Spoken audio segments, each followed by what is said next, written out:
Bienvenue à tous. Le président de la République a présidé hier une réunion des conseils supérieurs de la défense au cours de laquelle des orientations ont été données aux officiers de l'armée et de la police nationale nouvellement nommés. Reportage.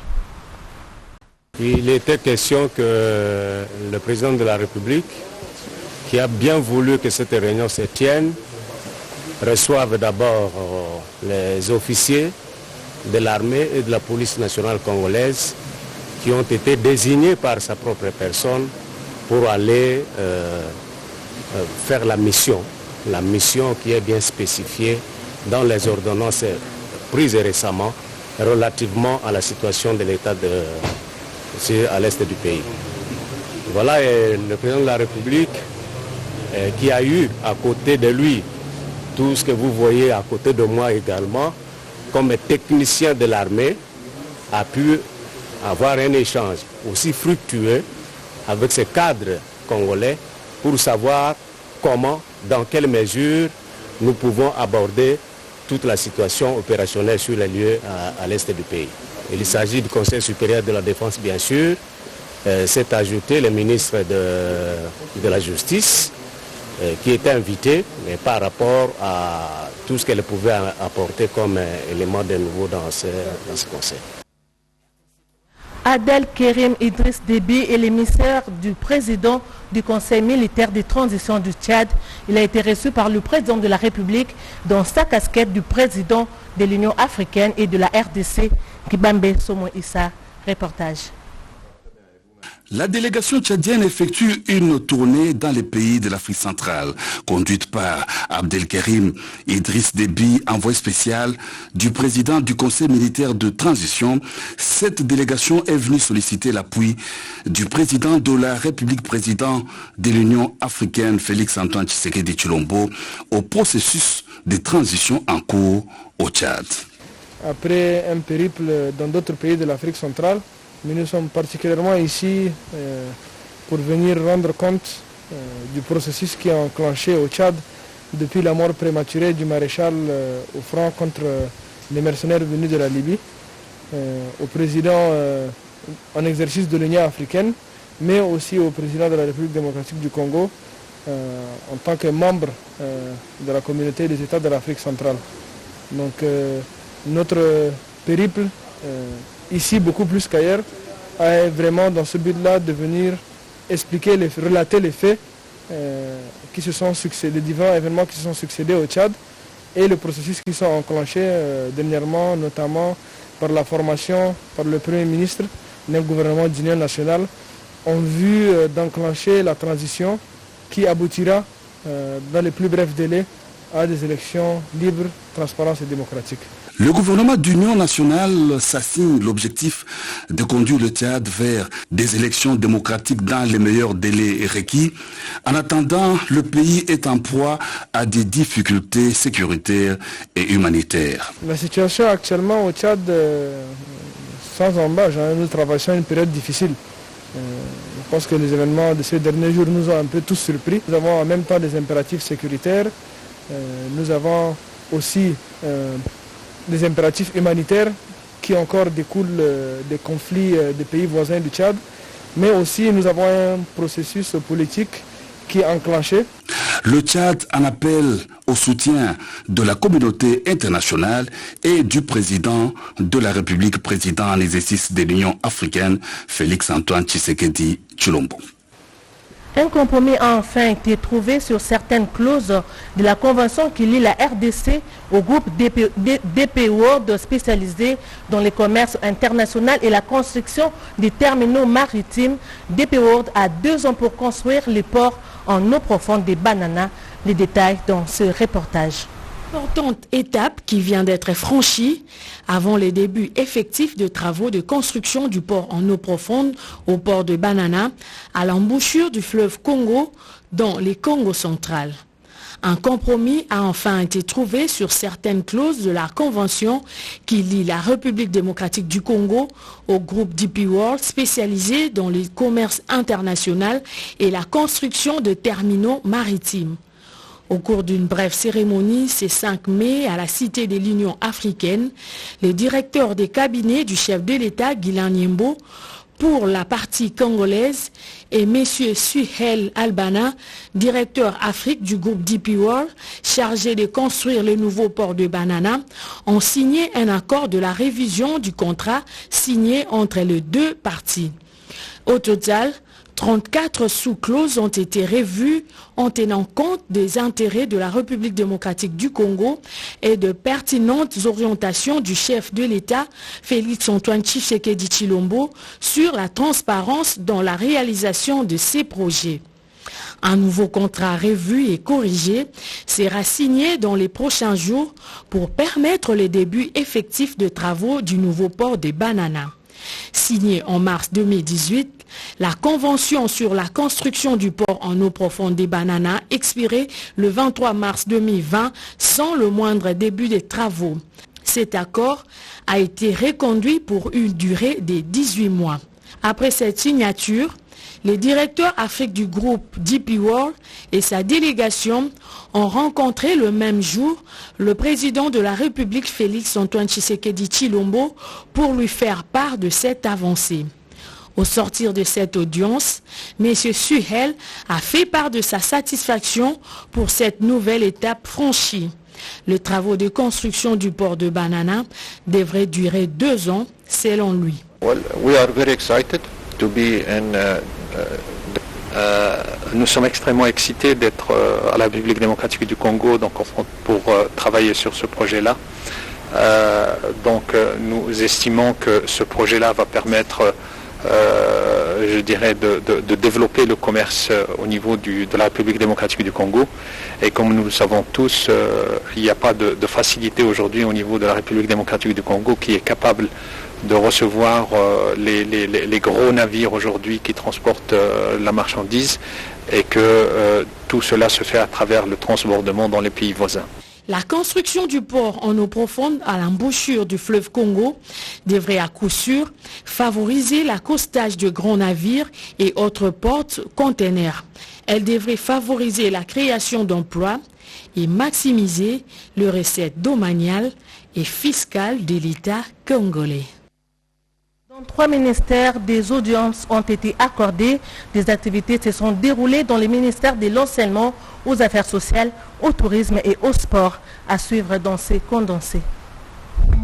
Excellence, DG, ça chauffe, hein? Mais oui, ça chauffe, hein? Excellence, oui. Les inspecteurs de l'hygiène sont venus vous donner les conclusions de leur contrôle. Je disais, dans 3 ministères, des audiences ont été accordées. Des activités se sont déroulées dans les ministères de l'enseignement, aux affaires sociales, au tourisme et au sport. À suivre dans ces condensés.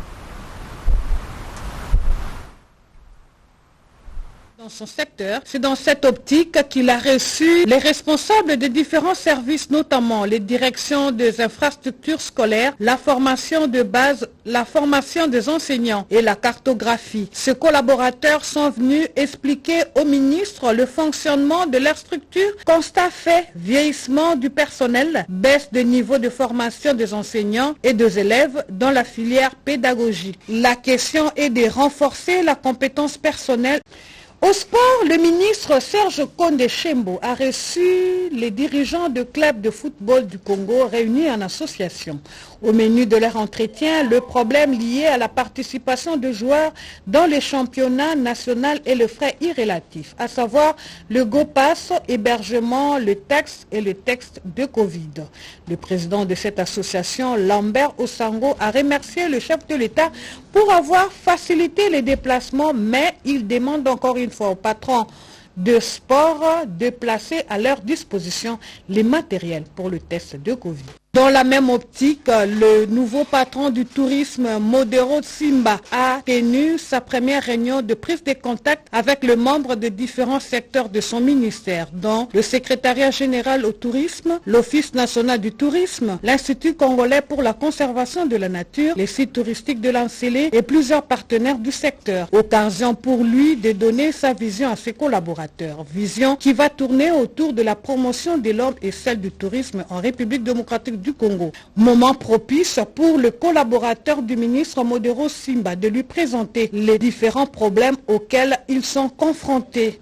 Le ministre du Tourisme a promis à son tour de s'impliquer personnellement pour résoudre dans un bref délai ces différents problèmes. Entre-temps, une forte délégation de l'ambassade de Suisse en RDC, conduite par son chef de mission adjoint, Daniel Frehor, a été reçue par le ministre des Affaires sociales, Solidarité nationale et Action humanitaire, Modeste Mutinga Muchichai. Déterminé à accompagner la vision du président de la République, Félix-Antoine Tshisekedi, dans les domaines de l'humanitaire, la Fédération helvétique a annoncé officiellement au ministre que son enveloppe d'aide humanitaire pour les personnes en difficulté dans les zones de conflit passe de 8 à 15 millions de dollars américains.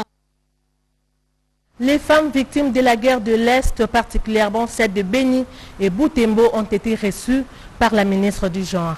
Reportage. De toutes sortes d'atrocités, égorgements, viols, déplacements massifs des familles entières, des villages incendiés, des champs confisqués par les groupes armés, cette délégation composée de 6 organisations dont 5 féminines et une religieuse, toutes de Béni Butembo, a rencontré la ministre du Genre, Famille et Enfants Gisèle Ndaya-Luseba. Ces organisations sont venues plaider la cause de la femme et l'enfant dans la partie est de la République démocratique du Congo, en proie aux groupes armés de tous bords qui continuent à s'aimer terreur et désolation, allant jusqu'à violer la résolution 1325 sur la protection spéciale de la femme et l'enfant. Jérémy, enseignant de son état, assisté impuissant à la décapitation de sa femme et 8 autres membres de sa famille à Rwenzori en territoire de Béni. Elle constatait elle-même ce qui se passe sur le terrain. Toutes les familles sont devenues traumatisées. Et les enfants orphelins vivent des conditions difficiles, très difficiles, déplorables. Les femmes veuves ne sont pas encadrées. La question de l'Est doit constituer une priorité des priorités à tous les niveaux. En tant qu'épouse, mère et surtout militante de droits de la femme, la patronne du genre, Gisèle Ndaya-Luseba, a pris l'engagement ferme de faire le déplacement de régions concernées au nom du gouvernement de la République pour apporter le soutien aux victimes et rescapés de cette barbarie. Par ailleurs, la ministre du genre, Famille et Enfants a d'ores et déjà plaidé pour l'implication des différents acteurs dans le processus du retour de la paix dans la partie est de la RDC. Gisèle Ndaya-Luseba l'a dit au cours de la 13e réunion du Conseil consultatif pour le femmes, la paix et la sécurité dans la région de Grand Lac tenue par Vision Conférence. Le travail à accomplir est immense. Cependant, Ndaya-Luseba demeure convaincu que, grâce à l'effort de tous, ce fléau qui n'a que trop duré sera vaincu. Comme annoncé par le président de la République, le Wi-Fi gratuit a été lancé à l'université de Kinshasa ce jeudi 6 mai. Une équipe des experts du ministère de Pétentique et de l'ARPTC était sur place pour se rendre compte de l'effectivité de la connexion à l'Internet. Suivez Nono Matsekou. Le Wi-Fi gratuit à l'université de Kinshasa a été lancé ce jeudi 6 avril 2021, une première en République démocratique du Congo. Ceci est le fruit des recettes que génèrent les registres des appareils mobiles RAM. Les étudiants bénéficiaires de l'Internet gratuit à l'UNIKIN ont désormais l'opportunité de faire des recherches en toute facilité et de consulter les bibliothèques numériques sans pouvoir engager des dépenses. Des techniciens du ministère des PTNTIC et de l'ARPTC étaient sur place pour s'assurer du bon fonctionnement de la connexion.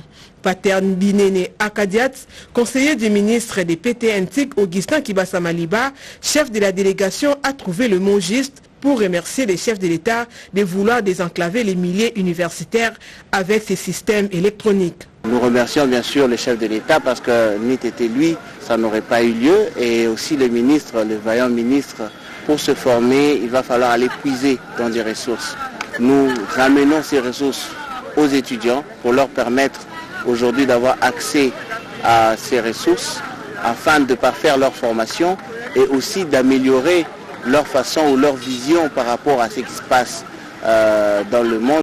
Un motif de satisfaction pour les étudiants et chercheurs de cet établissement qui félicitent l'effort du gouvernement congolais. Très avantageux, mais le monde évolue, il y a l'évolution de la technologie, on doit avoir une connexion très fiable, une très bonne connexion qui nous permettra que nous faisions des recherches. Parfois ça nous coûte beaucoup de faire des recherches parce qu'il faut payer des mégas et autres. Mais cette idée d'instaurer le Wi-Fi ici au site universitaire, ça va beaucoup nous aider à mieux étudier parce qu'on aura accès à des sites sur Internet. Il y a même des cours qui se donnent en ligne qu'on pourra profiter. Les lancements du Wi-Fi gratuit sur l'ensemble des sites de l'Université de Kinshasa et les premiers résultats du registre des appareils mobiles RAM. La semaine prochaine, la place Kitambo Magasin sera couverte également par les Wi-Fi du RAM. Dans les Hauts-Katanga, le gouverneur Jacques Kabila Katoué a inspecté les travaux de modernisation de la voirie urbaine de Lubumbashi. Nidé Mumba, reportage. Aucune trêve n'est observée dans l'exécution du programme de construction, réhabilitation et modernisation des infrastructures routières du Haut-Katanga, financé par le gouvernement provincial. Voilà qui justifie cette visite d'inspection du gouverneur Jacques Kabila Katoué dans différents chantiers de la voirie de la ville de Lubumbashi. L'autorité provinciale a débuté par le boulevard Kamagnola. Ici, les travaux se concentrent entre les avenues Roué et Kambov. La chaussée élargie a déjà reçu sa couche de base. Jacques Kabila Katoué se rendra par la suite sous l'avenue Sendoué. Les travaux avancent, les canalisations sont en construction, le béton est en train d'être coulé au niveau du rail pendant que le compactage est en cours. La chaussée de Kassenga reçoit aussi sa cure de jouvence, canalisation, séparateur, tout s'est fait d'après le modèle type de la voirie de Lubumbashi conçu par le gouverneur Jacques Kabila et la population louchoise s'en félicite. Le gouverneur a suivi à Mayangubu San, il suivi à Ivi Kastendelea et qu'on a fait makaji jusqu'à Bouchouk. Uni wandani wa pili, hii ni inyo sacré ya pili, tunaona que inatumika kaji mwinyo sacré. Même sentiment de satisfaction de l'initiateur du programme et gouverneur Jacques Kabila Katoué. Tout ce que je peux demander à la population, de garder sa patience et aussi d'appuyer le gouvernement provincial dans les efforts qui sont fournis, tels que nous l'a recommandé le président de la République, son Excellence Félix Antoine Tshisekedi, dans sa vision de l'Union sacrée, qui voudrait voir les travaux se faire pour l'intérêt de la population. En tout cas, les Hauts-Katanga sous Jacques Kabila Katoué se mettent au pas de la matérialisation de la vision du président de la République, Félix Antoine Tshisekedi, celle de doter le pays des infrastructures dignes de ce nom. Au Kwilu, le gouverneur des provinces s'est rendu à Idiofa où il a séjourné pour une série d'actions, notamment l'inauguration du bâtiment abritant la clinique moderne de l'hôpital général de ces territoires. Puis, Idiofa tombé à ses jours pour cause de l'arrivée du gouverneur Willy Tshundala Hassan, les bâtisseurs du Kwilu. Une foule en liesse, pleine à craquer comme un œuf, difficile même à maîtriser, est venue accueillir celui-là qui les représente valablement au sommet de la province. Déjà à l'arrivée de la cité, Willy Tshundala Hassan, baigné dans la foule, a été salué par d'abord son épouse, Madame Irène Itoukouy Tshundala, l'évêque d'Idiofa, José Moko, la notabilité, puis toute la population qui l'a contraint d'ailleurs à monter sur la civière, signe du pouvoir et de la fierté pour les actions réalisées au Kwilu en général. La session sera arrêtée à la tribune pour un bref meeting de l'unité et de paix. En attendant, le long de la route, un public imaginable s'est rangé pour saluer la présence de Willy Tshundala Hassan. Les autres, avec tous les risques possibles, ont choisi de monter sur les arbres comme fit à l'époque des Hachés lors du passage de Jésus. Sur place, à la tribune, l'ambiance a été bon enfant. Dans son mot, Willy Tshundala Hassan a expliqué la raison de sa présence à Idiofa. Il a en outre sensibilisé sur l'unité, la paix et l'essence de l'union sacrée. Il s'est souligné que pour les problèmes des routes, le gouverneur du Kwilu a fait venir l'équipe de l'office de voirie et drainage conduite par son directeur provincial pour apporter une solution avec des moyens de bord. La popularité du gouverneur Tshundala Idiofa n'étonne pas de le voir être élu en 2006 et réélu aux élections de 2018. Les députés provinciaux de l'Itouré soutiennent l'état d'urgence décrété par le chef de l'État et l'ont fait savoir dans un communiqué de presse lu par l'honorable Ndité Soukari Christian, rapporteur adjoint de l'Assemblée provinciale de l'Itouré. Suivez. Après la nomination par ordonnance des gouverneurs militaires et vice-gouverneurs policiers en Ituri et au Nord Kivu, les députés provinciaux de l'Ituri ont fait savoir dans un communiqué de presse que cette mesure est plus que salutaire pour la restauration de l'autorité de l'État dans cette partie de la République.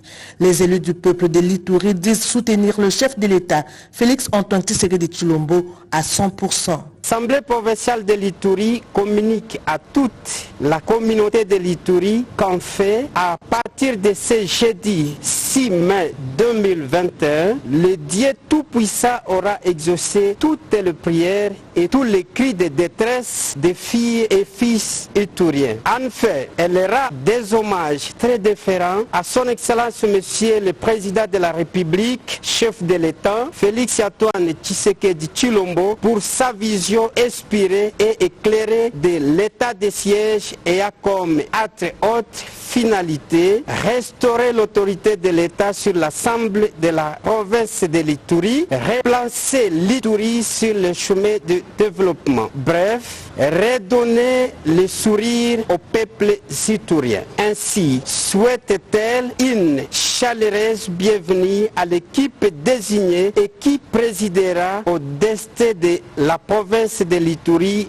durant la dite période. L'Assemblée provinciale de l'Ituri exhorte en fait toute la communauté iturienne à s'approprier et appuyer. Provincial de l'RTNC Sud Kivu sensibilise les journalistes sur la mesure prise par le chef de l'État sur l'état de siège. Suivez. Le directeur provincial de la RTNC Sud Kivu, Patrick Kyungu-Silimou, a appelé les journalistes, les animateurs d'antenne, les producteurs et présentateurs des émissions, ainsi que les percepteurs et présentateurs des communiqués, à un comportement plus responsable dans le traitement et la diffusion de leurs productions respectives à la radio comme à la télévision. Il leur a demandé de faire preuve de plus de patriotisme en accompagnant à travers leurs émissions respectives les troupes engagées au front en Ituri et dans la province sœur du Nord Kivu. En tant que directeur provincial de la RTNC, responsable des médias publics de l'État, il était de mon devoir d'exhorter tous les producteurs, tous les animateurs, tous les journalistes d'adopter un comportement patriotique, un comportement responsable. Nous de la RTNC, nous devons accompagner notre armée, nous devons accompagner notre police nationale congolaise. Parce que ces deux forces-là, elles sont au front et nous devons avoir un langage patriotique. Le directeur provincial de la RTNC Sud Kivu a mis les journalistes, les animateurs d'antenne et les producteurs d'émissions en garde contre les messages démobilisateurs de haine ou de division, mais qui doivent privilégier plutôt les messages liés notamment à la paix, à la cohabitation pacifique, au patriotisme et à la vigilance en cette période de l'état de siège en Ituri et au Nord Kivu. Cette dernière province étant la porte d'en face du Sud Kivu. Patrick Kyungu-Silimou Walubi Yamana Fumbwe leur a enfin demandé de faire aussi preuve de plus de professionnalisme en évitant la légèreté dans le traitement et la diffusion des contenus.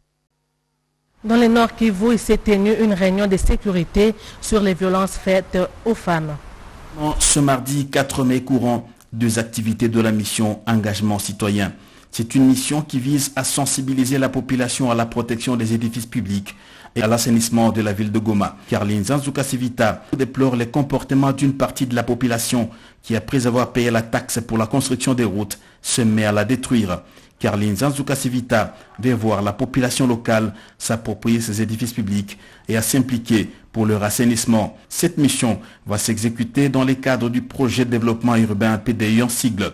Exécutée par la Caritas diocèse de Goma, cette mission de 3 mois avec l'appui de la Banque mondiale constitue un déclencheur de l'appropriation, de l'assainissement et la protection des infrastructures de la ville de Goma, chèrement acquise. Comme l'a dit l'évêque de Goma, Monseigneur Willy Ngumbi Ngengele veut voir la ville de Goma toujours viable et vivable. Chacun peut faire sien ce projet afin que ces infrastructures dont nous sommes fiers dans la ville puissent rester pérennes. Nous puissions tous travailler à leur pérennisation afin que la ville de Goma soit une ville où il peut bon vivre dans un environnement sain, dans un environnement agréable où on a des gens qui peuvent vivre ensemble dans la solidarité parce qu'ils sont à l'aise là où ils vivent. Toutes les couches de la ville de Goma ont été sensibilisées à l'assainissement de la ville pour le bien-être de tous. La réunion sur la violence faite à la femme et aux jeunes filles a vécu dans les Kasaï orientales une réunion présidée par le gouverneur AI Lusamba Jeannette Longa. Suivez. Le phénomène violence sur la rue prend de l'ampleur à Mbuji-Mayi, une situation qui met en insécurité la population de cette ville du Kasaï oriental. Des jeunes incontrôlés appelés Shege ou enfants de la rue commettent plusieurs forfaits et portent atteinte à la dignité de la femme. C'est ce qui explique la réunion présidée par la ministre provinciale du genre, Eugénie Chilanda, réunion à laquelle le maire de Mbuji-Mayi, Luidor Tumba et le bourgmestre de la commune de Djoulou ont pris part. Nous avons échangé avec tout par rapport à cette situation néfaste que nous sommes en train de remarquer dans notre ville. Par rapport à notre échange, nous avons tenu certaines décisions qui seront mises en activité dès demain. Par rapport à ce que je parlais avec le maire de la ville, il a dit dès demain, il va convoquer une réunion avec le commissariat et la police d'antiviolence. On doit traquer les gens pour mettre fin à cette situation. Le commandant en charge de l'antiviolence de cette ville, le major Kapuka, promet d'ici peu de lancer une opération pour traquer ces hors-la-loi en vue de sécuriser la population et leurs biens.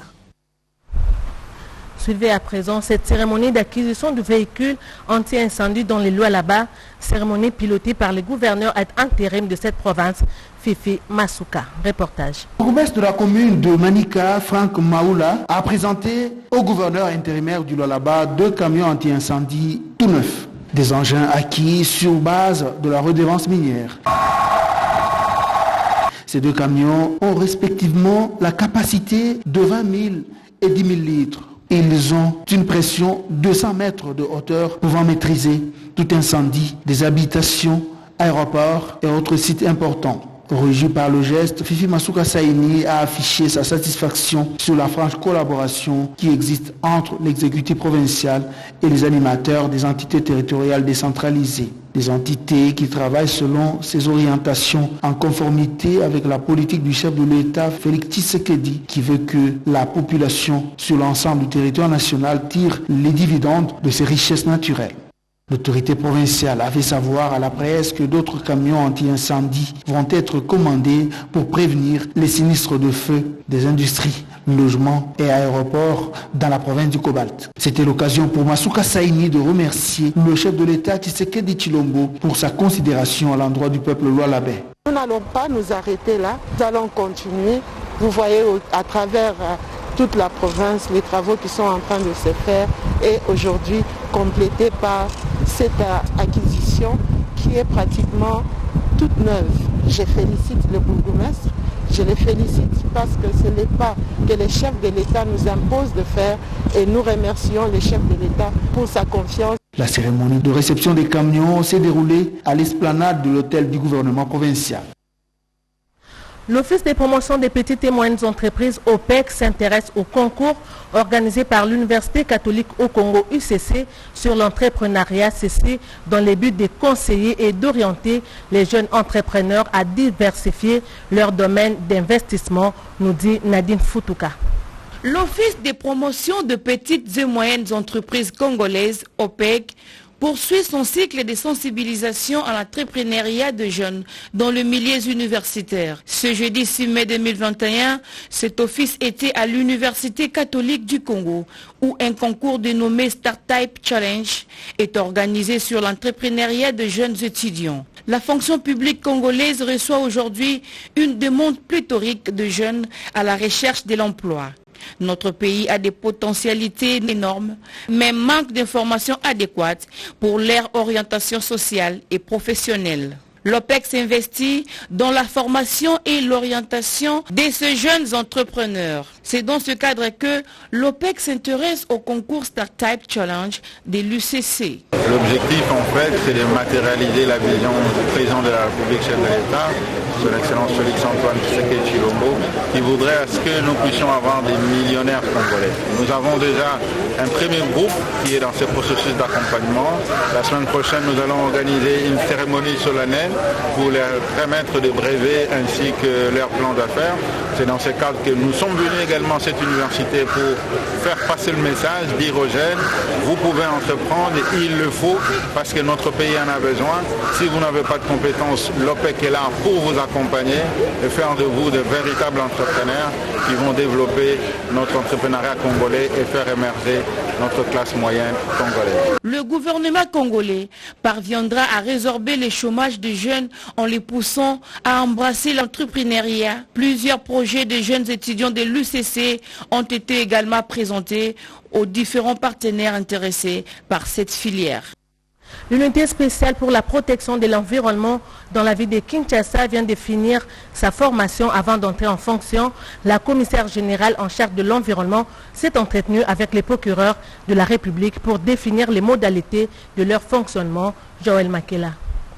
Après une formation de 15 jours, l'unité spéciale pour la protection de l'environnement à Kinshasa est entrée en œuvre. Cette cellule technique est désormais opérationnelle. Elle a pour mission de rechercher et constater les infrastructures non salubres et de faire appliquer les sanctions prévues par les textes légaux. Étant donné que les agents de l'USP, revêtus des statuts d'officiers de police judiciaire, sont appelés à œuvrer sous l'autorité du parquet, la commissaire générale en charge de l'environnement, Laetitia Benakabamba, s'est entretenue avec le procureur de la République près le tribunal de grande instance de la Gombe. Isso Fakanga Edmond. Nous sommes sur une lancée de travail de synergie, étant donné que les agents qui vont travailler directement sur terrain sont des OPJ à compétences restreintes qui vont devoir mettre des amendes et déférer le cas échéant au parquet. Donc vous comprendrez qu'ils travailleront sur la coupe du parquet.